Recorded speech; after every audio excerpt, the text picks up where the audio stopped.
Hey guys, welcome back to the channel. I thought I'd finally get to these online debates that I had on X with a couple of very, very smart atheists.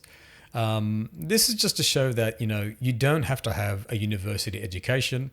You don't have to be an academic.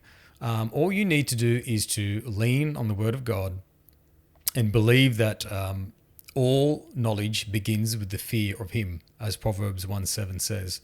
And so I just wanted to show how that all went, to offer some sort of encouragement. But before we get into that, I just wanted to share something disturbing that's happening at my local gym.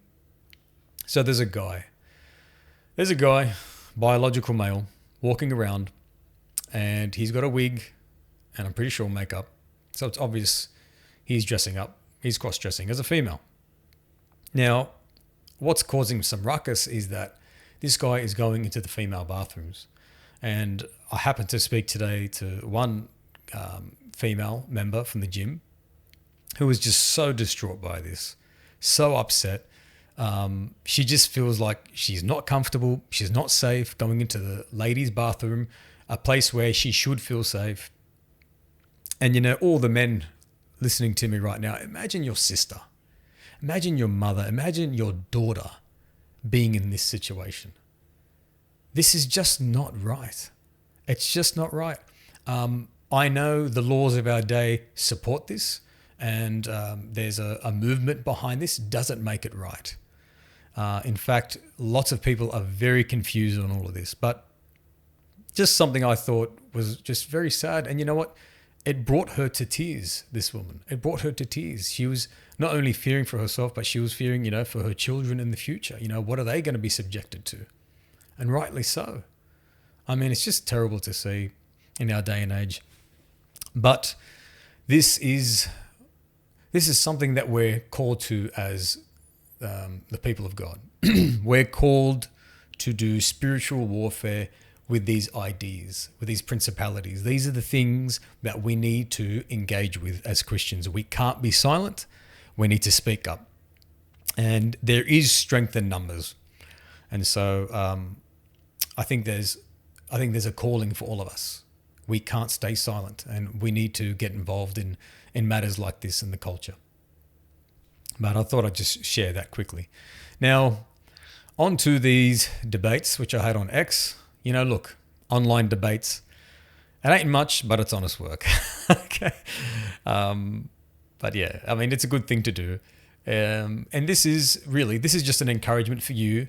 If you get into similar situations with atheists, it really does boil down to their underlying presuppositions of their worldview. That's what it boils down to. And that's what I'm going to really expose in these atheists here in these debates. So let's look at the first one. So we got this guy, Divinely Designed.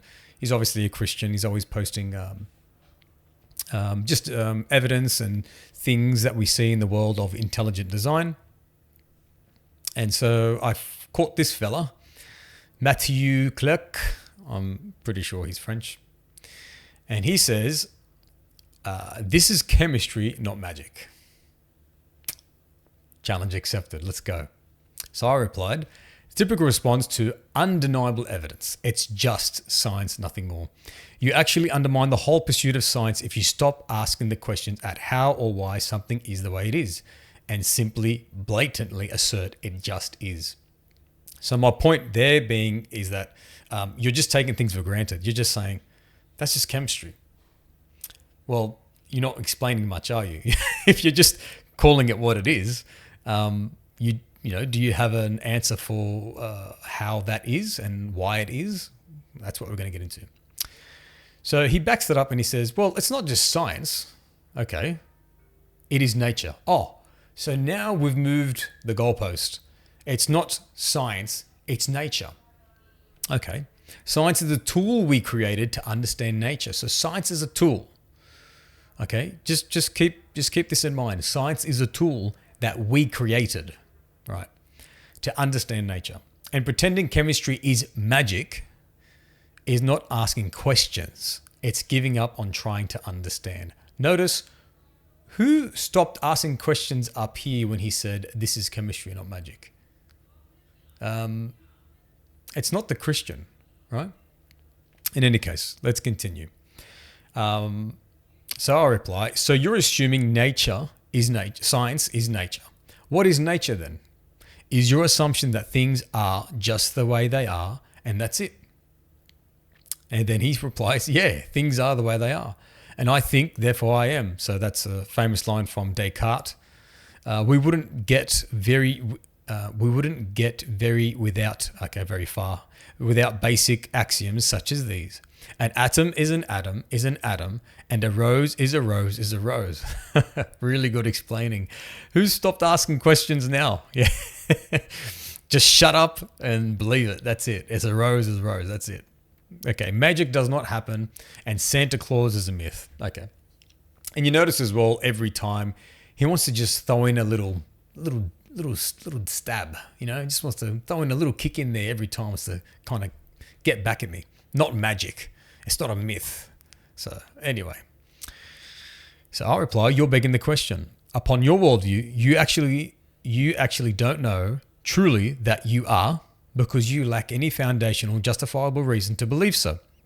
It's just a random chance world, and because of the subjectiveness of this position, it's defeated by skepticism. So what I'm saying there is, when he asserts what Descartes says, that I think, therefore I am, and they take this as the starting point.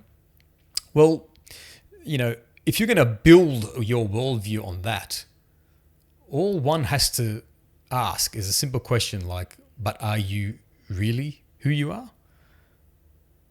And so how are you going to answer the skeptic when he says that? That's what I'm trying to expose here. He replies, I know enough to live. I know enough.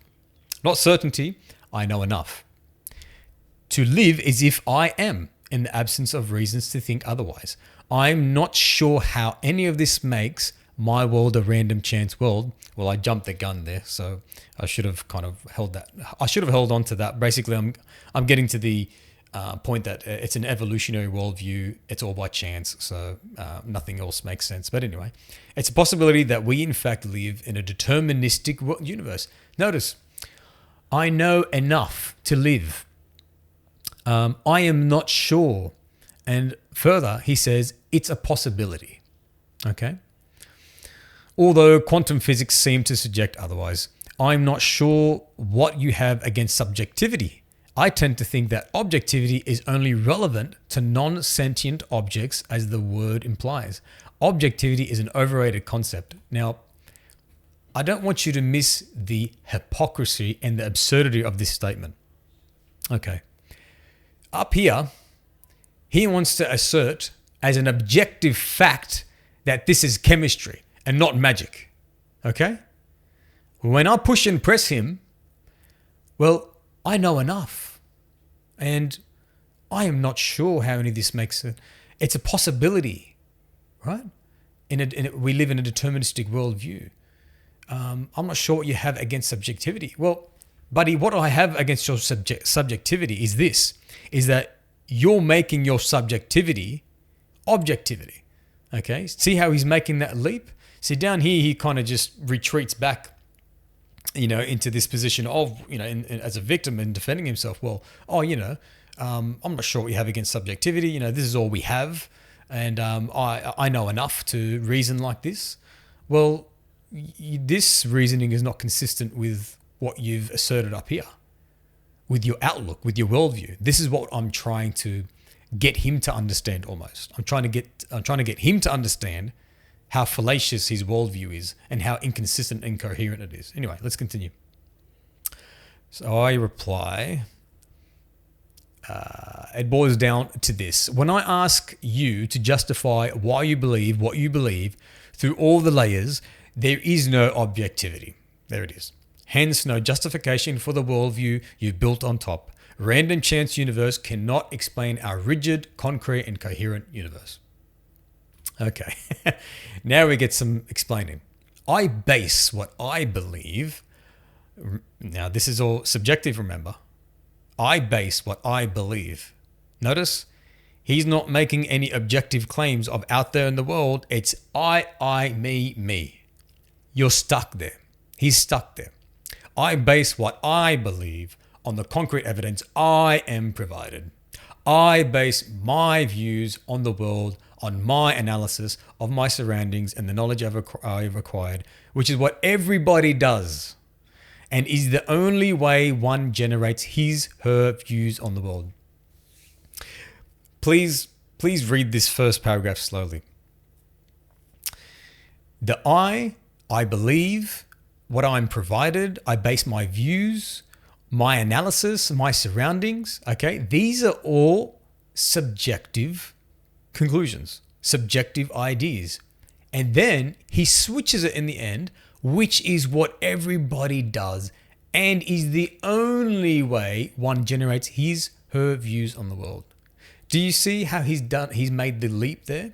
Something that is subjective, only available to him. He then leaps and jumps forward and makes an objective claim to say, because I think and reason like this, everybody else does. And this is the only way as well to understand your views of the world. Well, that's completely fallacious. That's absurd. That doesn't make any sense. How do you know that everyone else in the whole world reasons like this? Would a Hindu agree with you? Do I agree with you? I mean, up a comment before, he floated the idea of maybe we live in a deterministic world. Well, obviously we don't, because the presence of free will in human beings. Anyway, he continues, who says random chance explains anything about our universe? No one I know does. Okay, all right.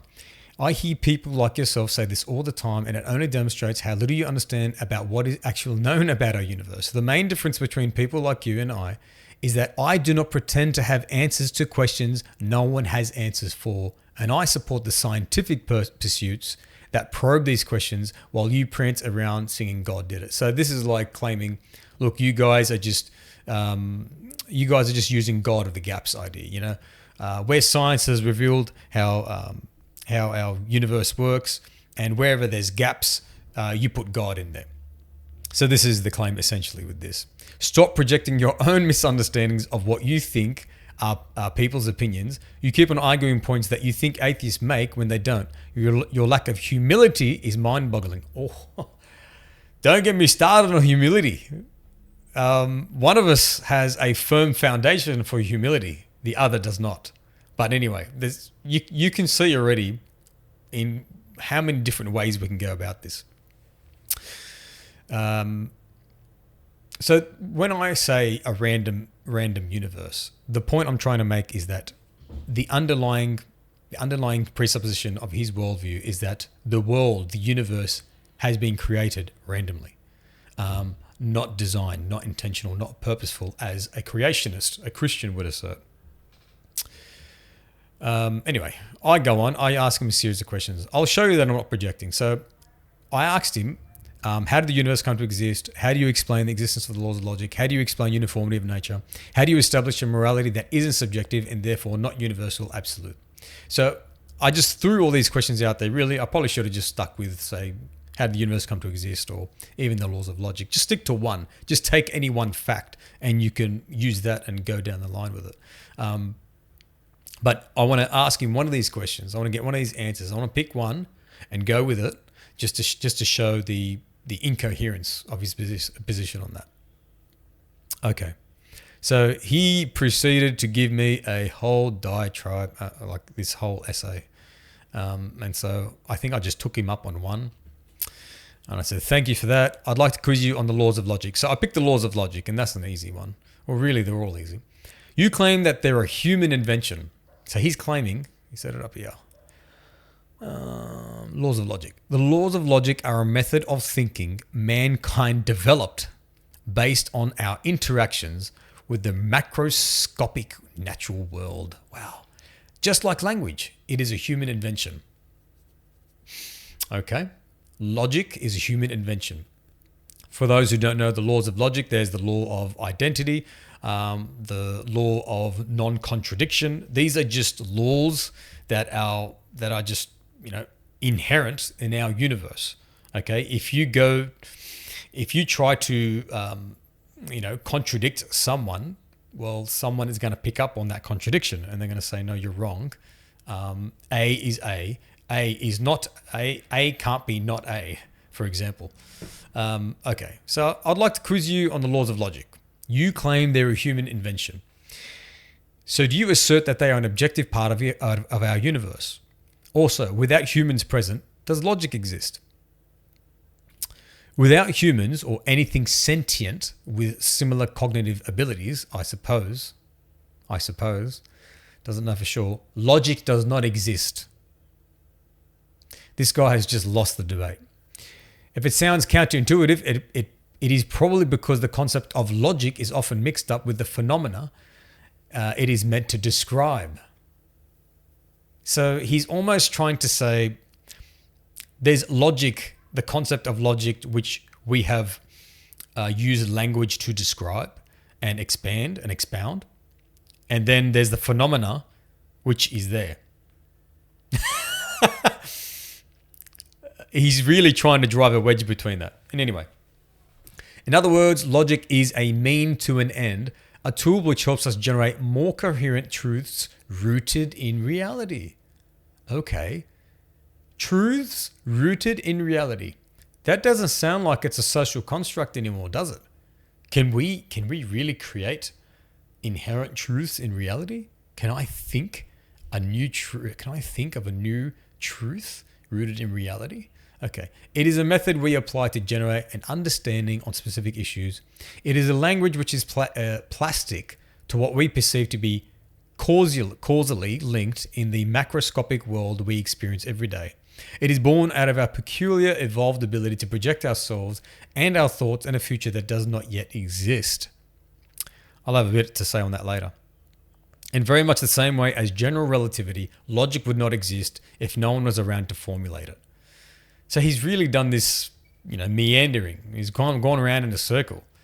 He's trying to drive a wedge between logic as described and logic as the phenomena.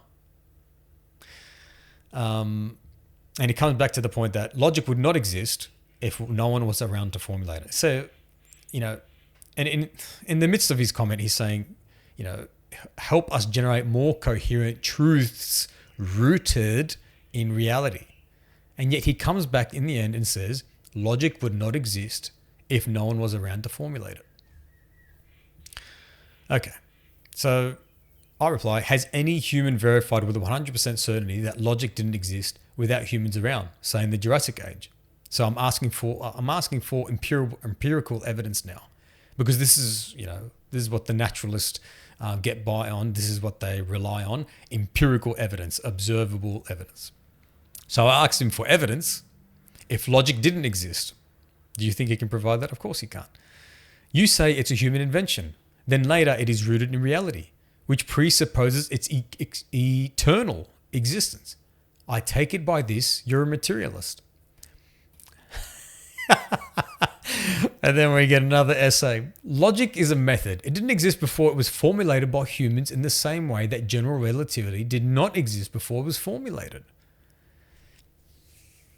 This guy is trying to tell me that when there was two T-Rexes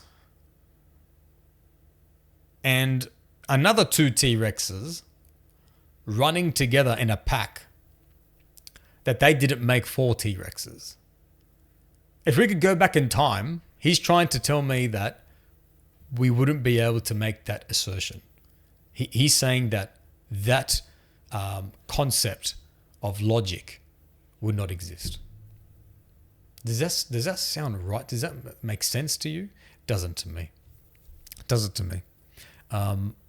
So he explains what he means by rooted in reality. When I say rooted in reality, I simply mean it exists in the broad context of what we consider reality, like everything else. It is a sort of axiomatic statement on my part. Everything to me is in some way rooted in reality, since reality is all that exists. And of course, in my view, anything external to that, as in supernatural, does not exist beyond a sort of metaphysical existence and a figment of our imagination.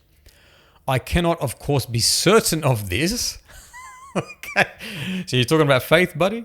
But in the absence of proper and useful evidence for it, I see no use to postulate the existence of the supernatural, except maybe for the fun of it, but that's it. Buddy, the supernatural is staring at you in the face. The fact that you can't get away from the idea that logic is rooted in reality. He's speaking in double tongues now. He wants to say logic is a human construct, but it's also rooted in reality as a phenomena. There you go. And I say, with respect, I'm getting a mixed message here. You seem to insist that logic didn't exist because it needed to be formulated, identified first, but it did exist as part of reality. Did logic as a concept precede human formulation? Logic is a method, a framework, which helps us navigate the world and understand it, and therefore reality necessarily precedes it.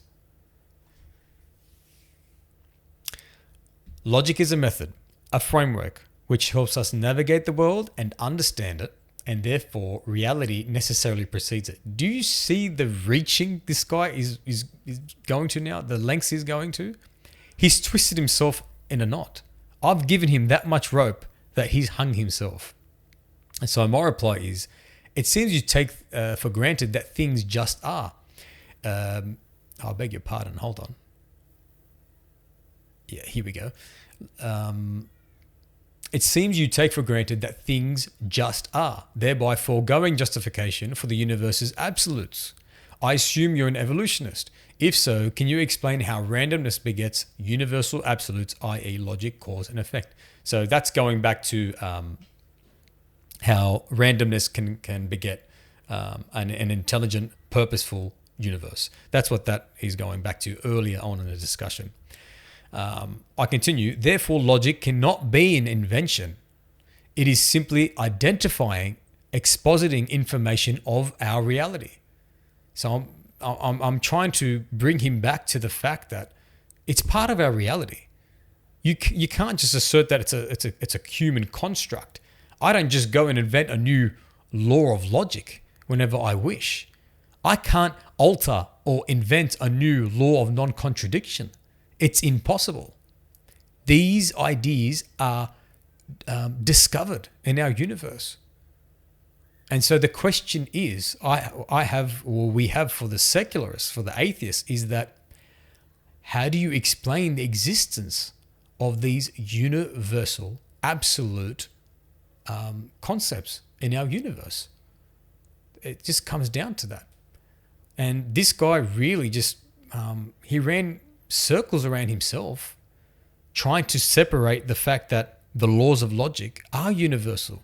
They are a continuity. They're just an inherent thing of our universe. And he couldn't get around it. He tried to drive a wedge between that. What am I saying here? Therefore, logic cannot be an invention. It is simply identifying, expositing information of our reality.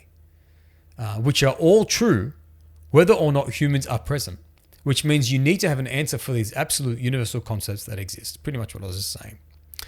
I end by saying, you call it a method, but you also cannot deny that its basis is rooted in reality.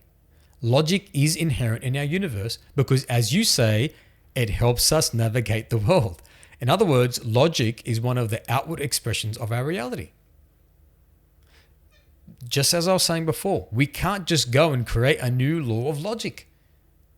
I can't go around contradicting without someone pulling me up and saying, hey, buddy, you say this, but now you're saying that. That doesn't make sense. Why? Because of the inherent law of non-contradiction. It's just inescapable. That was the end of this debate, by the way. There was no more replies. And I don't blame him because he really got himself into a knot. And, besides this really nice essay where he, gave an answer for all these questions that I gave him, I just picked the laws of logic. And you know what? I could have easily gone down the morality route and that would have ended very badly for him. I mean, look what he says about morality. Where is it? Morality can only be subjective. That means when this guy, and I looked at his account, when this guy goes around complaining about Trump, complaining about ICE, complaining about, he's probably complaining about the Iran war right now. That means this guy should shut his mouth, because morality can only be subjective. Your morality exists between here and here, and that's it. How do you have any right to make a complaint about anything, according to this guy's worldview? Morality implies thinking sentient agent. Yes. What theists sometimes call objective morality is the concept of a moral standard determined by the very nature of a deity. Correct. Well done. That's a good description. Morality, good and bad. We get the ideas of good, righteousness, holiness from God's character. Yes, well done. That deity being a thinking agent, then morality is necessarily subject to its whim and is therefore subjective to that God. Yeah, that's right. And you are insubordinate to that deity and to that God. You are not submitting to that God. And when you're not submitting to that God, this is the kind of absurdity that you end up in. So, I mean, look, we could have gone down any one of these routes, but we took the laws of logic, and he's trying to separate the fact that we describe these laws of logic from the actual truth, that they're rooted in reality, as he said in his own words. So there you go. How are we doing for time? I think this is going for a little while. Oh, goodness, almost 27 minutes. Guys, I'm going to wrap it up for this one. I might do another video on the other debate that I had with the other fella on X, and a new video. But that's it for this one. Thanks for paying attention. I really hope this helps everyone. I just want you to know that, look, I am not a university graduate. I'm not an academic. The most education I've had is TAFE in carpentry and certificate form building. But thanks be to God, after coming to me and regenerating my spirit, I've had a thirst and a hunger to learn his ways. And this has blessed me by leaps and bounds. And now I have a desire to contend with these ideas in the world and to glorify him. And to be part of that salt and that light, to shine out the darkness. And so, look, thank you so much. And I hope you're encouraged by all of this. And I hope you're emboldened as well to go out there and, to do it in good faith. And, we have criteria in the Bible in 1 Peter 3:15 that we are to share the hope that is within us in gentleness, love, and respect. That's how we're meant to do these things. There's lots of Christians out there who are very sharp, very smart, but they are not conducting good faith dialogue, and they're being a bit rough, not according to the criteria of what God calls us to. So I hope you're encouraged, and I guess we'll see you on the next one with this other debate. Thanks a lot, guys. Have a good one. God bless.